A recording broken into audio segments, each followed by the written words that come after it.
I have been going out of my way to try and watch as much material, mainstream archaeology, videos, documentaries on television, some videos that's been put out recently by the megalithic community, trying to weigh up their latest theories, their explanations on what we're looking at with this stuff, and none of it's really changed. They do give the answer now and again, like I've just shown on the screen there, which I will get into later. Of course, most of you will have already realised that I didn't come across any new information whatsoever. The amount of hours that I spent trying to do so, I suppose most of it comes down to the fact that knowing that all these people, especially the ones that have been to university, have to stick to a line of thinking, otherwise they don't end up working in that field anymore, or they will just be ridiculed. And then in the megalithic side of things, like your Brian Forresters, well, these people have put out a library of books over the last few decades, so they are never going to go against their writings of the past. Otherwise, these books won't sell anymore, will they?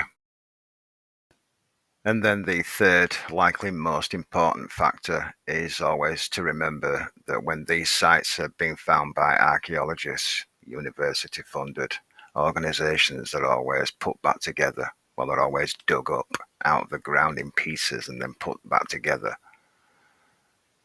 like Stonehenge has been. We all know that Stonehenge was being put back together twice. I think the last time was in the 1960s, maybe even 1970s, but it's not an original site. I still remember when they discovered what they've termed Göbekli Tepe here. I've covered it in a couple of videos showing exactly how this thing was built. I don't really want to get into it here at all. The video's about something else. But the fact that they've concluded that they ended up burying this site completely, which would take us, even with all our technology and trucks and roads, it would take almost 100 years, because they are considering the overall site that's not even been excavated yet, right? But this stuff is all stucco, it's all some kind of concrete that's solidified, right? None of this is cut stone. There is no quarry around here, for one thing.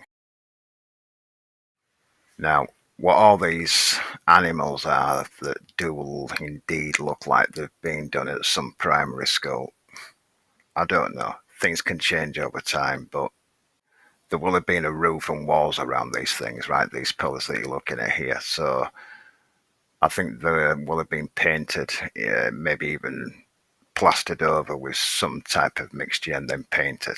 Okay, there will have just been bare rock, I can tell you, because that's just freezing cold on a night. Now, coming up in the next few seconds, you're going to get an extremely close look at what type of rock this is. And I'm telling you, it is just some type of mud rock. It's a good thing that the earth isn't made from this stuff, because we'd all be living inside crevices inside the earth if it was.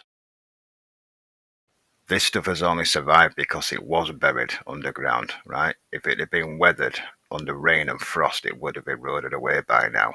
Just take a look at this stuff.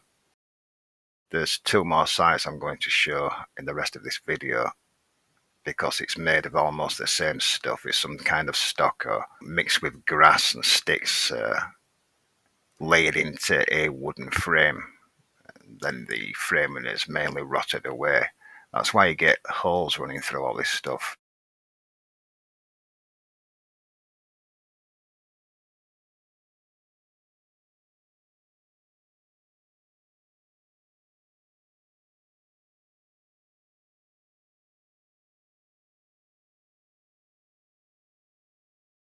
I don't really want to state exactly what these things are, but if they are stone, then they've since turned into stone. I think they might have been for creating fire. That's why there's so many of them. But anyway, just look at this now. What she's doing here and what they're building is giving you the answer to the entire video.